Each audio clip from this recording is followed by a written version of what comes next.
이 이야기는 종교에 관한 것이 아닙니다. 설교도 강연도 신비주의자의 환상도 아닙니다. 이것은 한 남자의 이야기입니다. 그 남자는 우리가 삶이라 부르는 경계를 넘어섰고 그 너머에서 무언가를 보고 돌아왔습니다. 그의 이름은 에드가 케이시.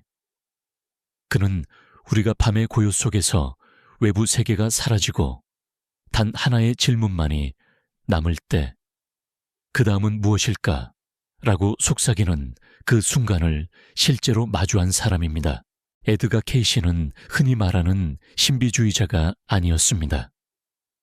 명성을 좇지도 않았고 종파를 세우지도 않았으며 구원을 약속하지도 않았습니다. 그는 켄터키 출신의 평범한 미국인이었습니다. 조용한 말투와 깊은 눈을 지닌 시골 청년이었죠. 그러나 어느 날 그의 인생을 영원히 바꿔놓을 일이 벌어졌습니다.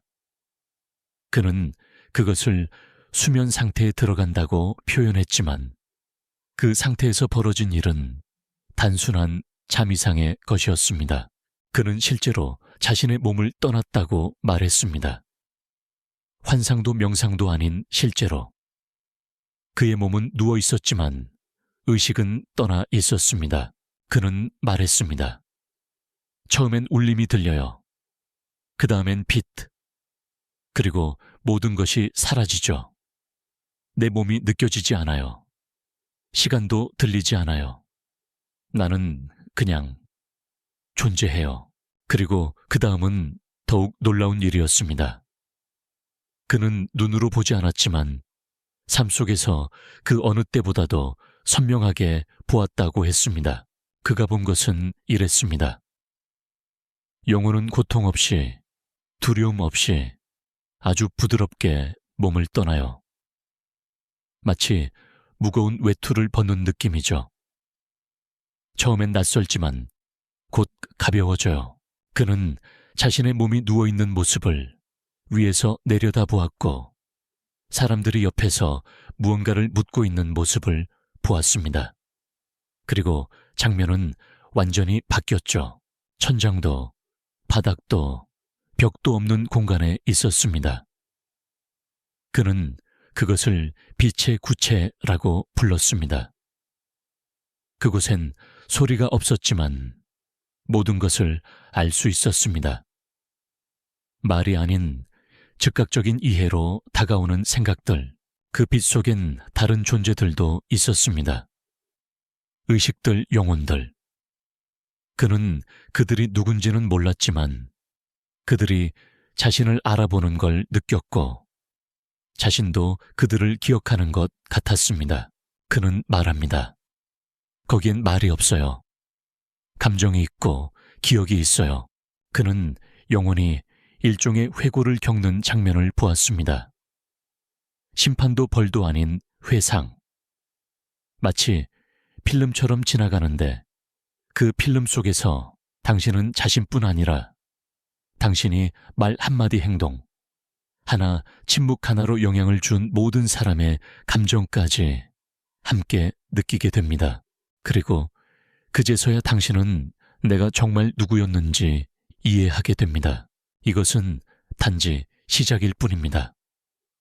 그리고 당신이 지금 이 영상을 보고 있다는 건 이제 더 많은 것을 알 준비가 되었다는 뜻입니다. 그의 이탈 체험 중 하나가 끝난 후 케이시는 즉시 회복하지 못했습니다. 그는 말했습니다. 그건 마치 꿈에서 깨어나는 게 아니라 더 깊고 명확한 또 다른 현실에서 돌아오는 것 같았어요. 세상으로 돌아오는 게 아니라 껍질로 돌아오는 느낌이죠. 그는 자주 말하곤 했습니다. 진짜 삶은 이곳이 아니에요. 우리는 그저 손님일 뿐. 여행자고 배우는 자죠. 그리고 그것은 단지 비유적인 말이 아니었습니다. 왜냐하면 그는 그 상태에서 진짜로 본 겁니다. 죽음 이후에 우리를 기다리는 세계를. 그는 다양한 영적 세계를 묘사했습니다. 그것은 마치 빛으로 이루어진 도시 같았고 층과 계층 깊이로 나뉘어 있었습니다. 어떤 곳은 고요한 저녁 호수처럼 평온했고 어떤 곳은 변화의 강처럼 역동적이었습니다. 그리고 각 영혼은 자기 진동, 즉 내면의 빛에 따라 알맞은 곳에 이르게 된다고 했습니다. 천국이나 지옥에 가는 것이 아니라 이미 그곳에 있는 자신의 모습으로 돌아가는 것이라는 겁니다. 가면도 이름도 없는 진짜 나로 그는 말했습니다. 영혼이 가져가는 것은 행위 자체가 아니라 그 행위의 본질이에요. 겉으로 무엇을 했느냐보다 그 안에 담긴 의도가 중요하죠. 거짓 속에 살았다면 그 무게는 영혼에게 무거움으로 남고 사랑으로 살았다면 그 감정은 비상페이샹처럼 느껴진다고 했습니다. 하지만 가장 중요한 것은 이것은 형벌이 아니라 초대라는 것입니다. 자각하고 성장하고 그리고 다시 돌아오는 것. 그는 어떤 영혼들은 자발적으로 다시 태어나기로 결정하는 모습을 보았다고 했습니다. 고통과 기쁨, 두려움과 믿음을 다시 경험하기 위해서 누군가가 강요해서가 아니라 그들의 내면 깊은 곳에서 울리는 어떤 부름, 더 나은 존재가 되고 싶다는 갈망 때문입니다. 어느 날 그는 지상에 다시 태어날 준비를 하는 영혼을 목격합니다. 그것은 영화 같은 장면이 아니었습니다. 그는 그것을 교향곡에 비유했습니다. 에너지 빛 의미가 하나의 점으로 수렴하고 그것이 한 사람으로 태어나는 순간, 그리고 그는 깊이 깨달았습니다. 우리는 우연한 존재가 아니다. 단 한 사람도 예외는 없다. 우리는 선택된 존재다. 그는 말했습니다. 당신이 이곳에 온 것은 오직 이 지구에서만 빛날 수 있는 무언가가 당신 안에 있기 때문입니다. 그리고 여기서부터가 진짜 중요한 부분입니다. 이 모든 계시 속에서 에드가 케이시는 강요하지 않았습니다. 믿으라고 말하지 않았습니다. 그는 단지 기억하라고 했습니다. 그의 말은 사람들의 귀가 아니라 마음에 닿았습니다. 그는 가르치지 않았습니다. 그는 일깨웠습니다. 어떤 날 그는 그런 상태에서 눈을 뜨고 나면 울곤 했습니다. 두려워서가 아니라 느낌 때문에. 그가 마주한 것이 너무도 진실해서 이 세상 자체가 오히려 꿈처럼 느껴졌기 때문이죠. 그는 고백했습니다. 진짜 어려운 건 거기서가 아니에요. 진짜 어려운 건 돌아온 후 마치 아무것도 모르는 척하고 살아가는 일이에요. 사실은 이미 다 알고 있으면서도요. 그는 또 말했습니다. 사람들이 진짜 자신이 누구인지 기억한다면 죽음을 더 이상 두려워하지 않을 거예요. 왜냐하면 죽음은 끝이 아니라 더 진짜 같은 세계의 시작이니까요. 어느 날 케이시는 깊은 트랜스 상태에서 죽음 이후의 세계뿐만 아니라 영원히 육체를 떠나는 바로 그 순간을 보게 됩니다. 그는 그것을 이렇게 묘사했습니다. 그 순간은 갑작스러운 충격도 무언가가 끊어지는 파열도 아니었습니다. 그건 오히려 해방에 가까웠습니다. 마치 오랜 시간 숨을 참았다가 조용히 내쉬는 한숨처럼 모든 것이 그 순간 변합니다. 당신은 더 이상 육체에 있지 않지만 여전히 존재합니다. 당신은 의식으로 남아있고 느끼고 인식하며 하지만 훨씬 더 순수하게 필터 없이 고통 없이 그는 말했습니다. 처음엔 자신을 봐요. 자신의 몸 주변에 서 있는 사람들. 모든 것이 이상하게 멀게 느껴져요. 마치 이제는 더 이상 내 것이 아닌 것처럼. 그리고 그 다음 빛이 당신을 부릅니다. 그 빛은 눈부시게 밝은 것이 아니라 따뜻하고 부드러운 빛입니다. 당신의 눈을 가리는 것이 아니라 평화로 부릅니다. 케이시는 말했습니다. 영혼을 맞이하는 존재는 천사도 아니고 이미 떠난 가족도 아니었습니다. 그 존재들은 형태가 없지만 존재감이 있는 존재들이었습니다. 눈에 보이지는 않지만 느껴지는 존재, 마치 사랑처럼 증명할 필요도 말로 설명할 수도 없지만 그저 존재하는 것. 그는 그것을 기억의 공간으로 돌아가는 느낌이라 표현했습니다. 그 존재들은 당신을 맞이하며 말하지 않습니다.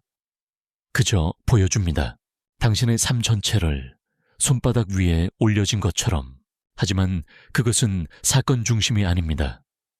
느낌 중심입니다.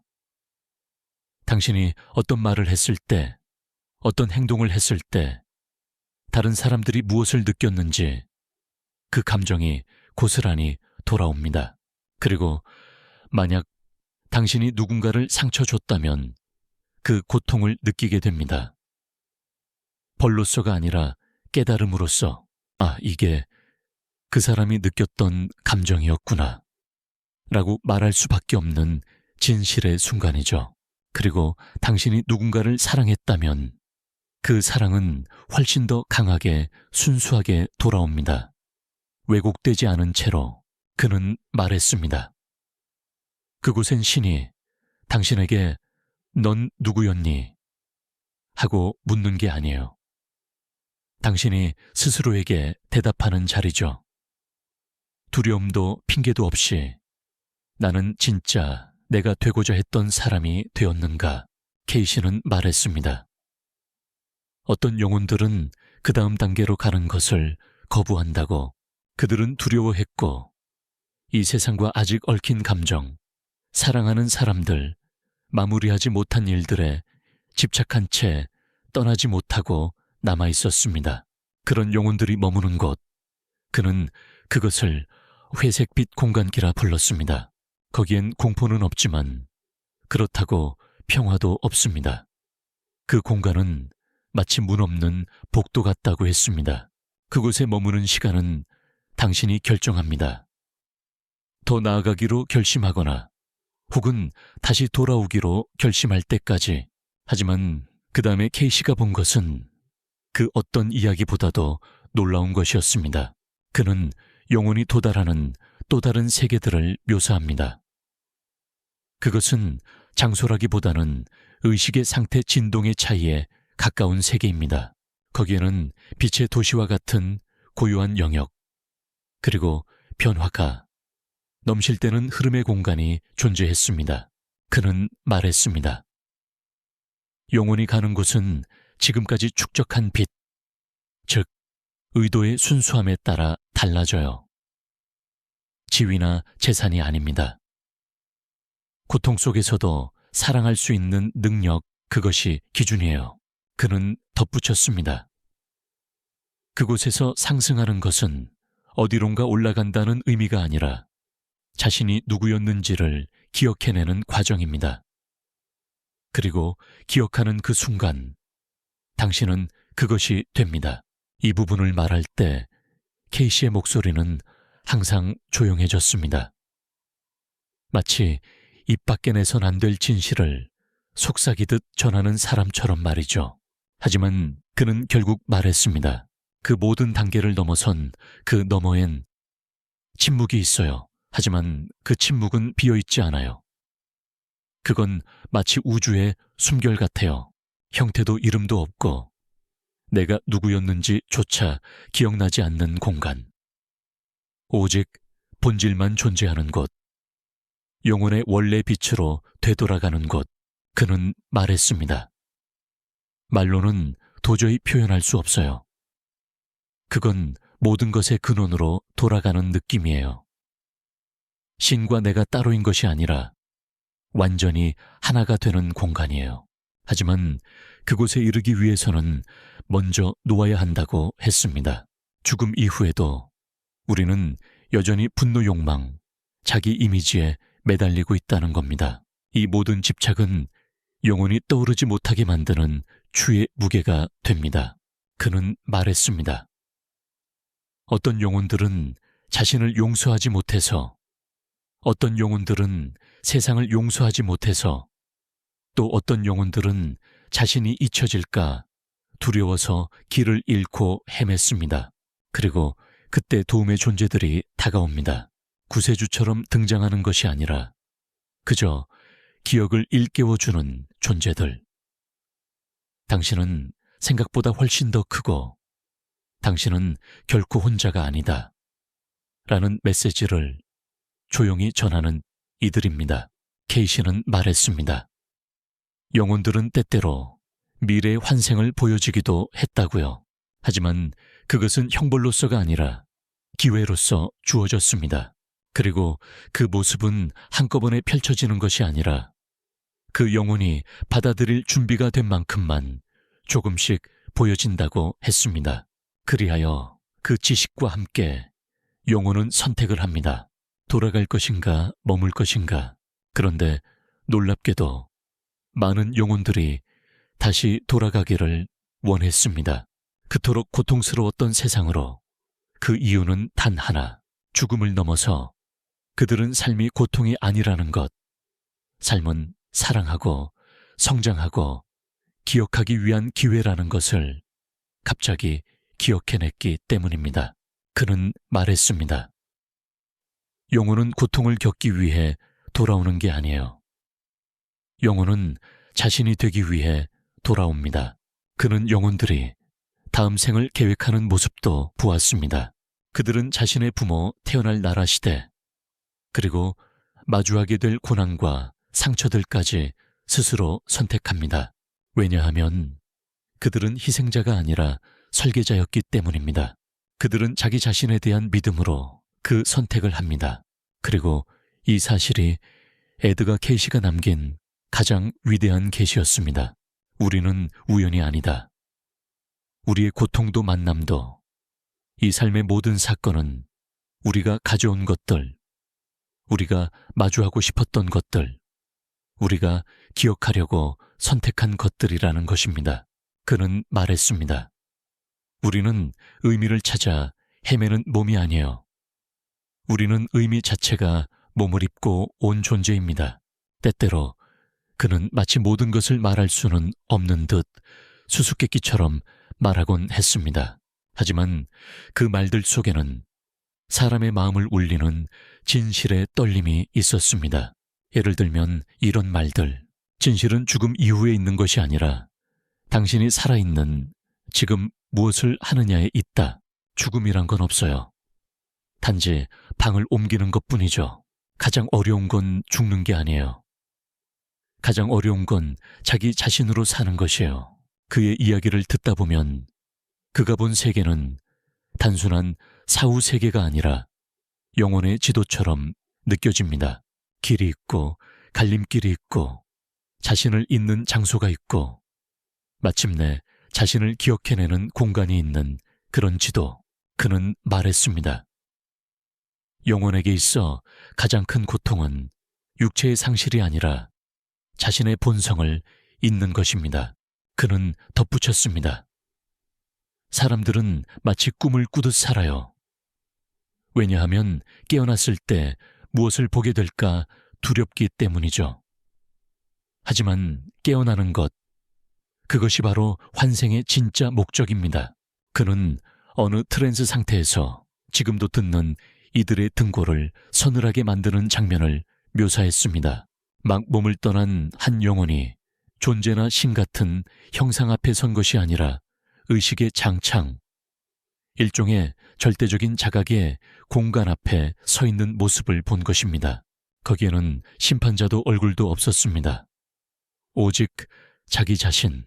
하지만 그것은 당신이 과거에 살았던 모습의 자기 자신이 아니라 당신이 될 수도 있었던 자기 자신입니다.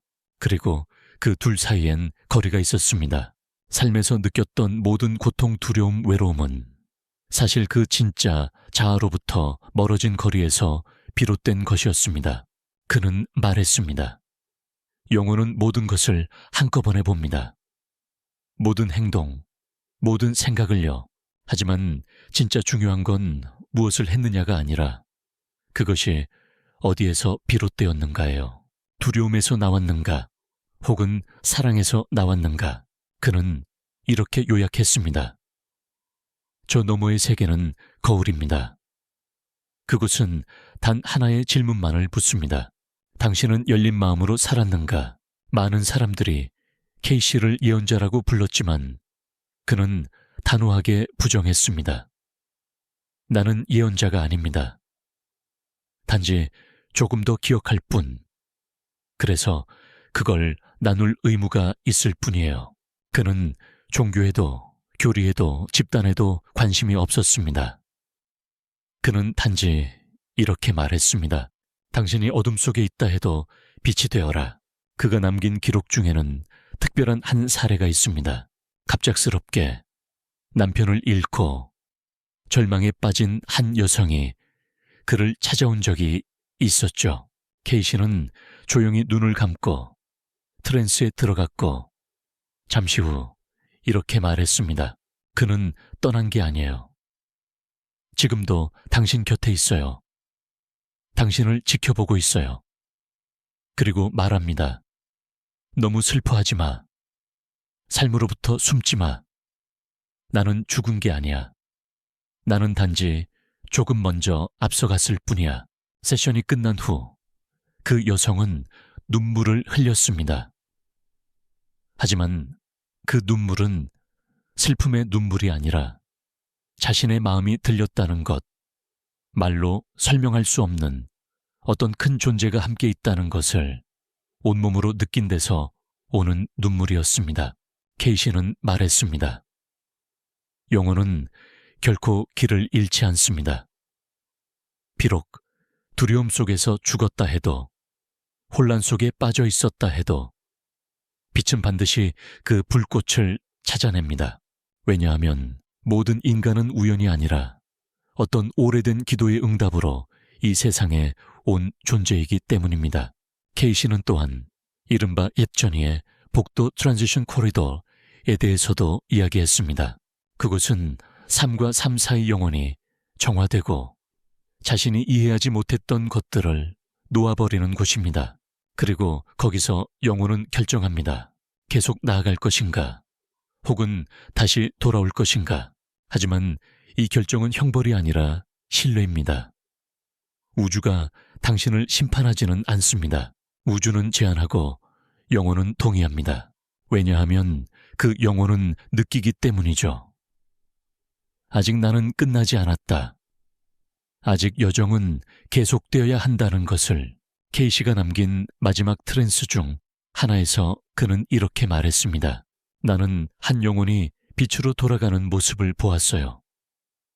그리고 그 영혼은 울었습니다. 고통 때문이 아니라 깨달음 때문이었습니다. 자신이 삶 속에서 얼마나 자신을 과소평가했는지, 그리고 자신이 얼마나 깊이 사랑받고 있었는지 마침내 알게 되었기 때문에 K씨는 트랜스 상태에서 돌아온 후 한동안 말을 하지 않고 침묵에 잠기곤 했습니다. 말할 수 없어서가 아니라 말이라는 그릇이 너무 작아서 그가 보고 온 세계를 담을 수 없었기 때문입니다. 그는 고백했습니다. 어떤 진실은 오직 침묵으로만 나눌 수 있다. 그리고 그런 진실은 스스로 기억해낸 사람만이 진짜로 이해할 수 있다고요. 어느 날 그는 이렇게 말했습니다. 완벽할 필요는 없어요. 진실하면 됩니다. 그 말 한마디 속에 그가 경험한 모든 것이 담겨 있었습니다. 그에 따르면 죽음 너머엔 저울도 없고 노트북을 들고 당신을 계산하는 존재도 없습니다. 거기에는 오직 가면을 벗은 당신 두려움 없는 당신, 변명 없는 당신만이 남습니다. 그리고 단 하나의 질문이 당신 앞에 놓입니다. 당신은 진짜 당신이 되었는가? K씨는 말했습니다. 영혼이 다시 돌아오는 이유는 벌이 아니라 사랑 때문입니다. 완성하기 위해, 이해하기 위해, 용서하기 위해, 사랑하기 위해 영혼은 다시 태어납니다. 그리고 우리의 모든 고통과 위기는 우리를 벌주기 위한 것이 아니라 우리가 자기 자신에게서 멀어졌다는 신호입니다. 이제 돌아갈 시간이다. 라고 삶은 조용히 말하고 있는 것입니다. 에드가 케이시는 수천 편의 기록을 남겼지만 가장 중요한 것은 기록 속에 있지 않았습니다. 가장 중요한 것은 그가 어떤 자세로 이 삶을 살았는가에 있었습니다. 그는 믿었습니다. 우리에게 일어나는 모든 일은 깨어남의 일부이며 가장 길을 잃은 사람조차도 언젠가는 반드시 내면에서 울리는 부름을 듣게 될 것이라고 그는 자주 이렇게 말했습니다. 나를 믿지 마세요. 당신 자신에게 물어보세요. 눈을 감고 생각이 멈추는 그 지점에서 기억이 시작됩니다. 당신이 누구였는지에 대한 기억. 아마도 우리가 지금 이 이야기를 읽고 있는 이유는 이 모든 것이 우리 안에 이미 존재하고 있었기 때문일 것입니다. 어쩌면 그 음악은 이미 우리 내면 어딘가에서 흐르고 있었는지도 모릅니다. 에드가 케이시가 영혼의 목소리라고 부른 바로 그것이 그는 말했습니다. 모든 사람에게는 초대장이 있어요. 현실이 깨지는 것 같은 순간, 빛이 그 틈으로 스며드는 순간, 그때 필요한 건 도망치는 게 아니라 멈추고 이렇게 말하는 거예요. 들려요. 그리고 당신이 지금 이 글을 여기까지 읽었다면 이 순간이 바로 그 초대일지도 모릅니다. 이건 우연이 아니라 단순한 영상이 아니라 신호입니다. 당신이 이미 집으로 돌아가는 길 위에 있다는 신호. 그리고 만약 이 글을 읽는 동안 당신 안에서 무언가 미세하게 떨렸다면 그 진동을 외면하지 마세요. 댓글에 남겨주세요. 저도 들었습니다. 라고. 혹은 작은 하트 하나, 점 하나, 조용한 저 여기 있어요. 라는 말이라도. 그렇게 하면 당신보다 늦게 오는 누군가가 혼자가 아니라는 걸 알게 될 테니까요. 그리고 만약 이 길을 계속 걷고 싶다면 좋아요를 눌러주세요. 그건 단순한 버튼이 아닙니다. 당신의 영혼이 처음으로 들려진다는 증거이자 조용하지만 진짜 있는 신호입니다. 이 영상을 당신이 사랑하는 누군가에게, 함께 기억해낼 준비가 된 사람에게 공유해 주세요. 그럼 우리는 말이 끝나는 그 지점에서, 진실이 시작되는 곳에서 다시 만나게 될 겁니다.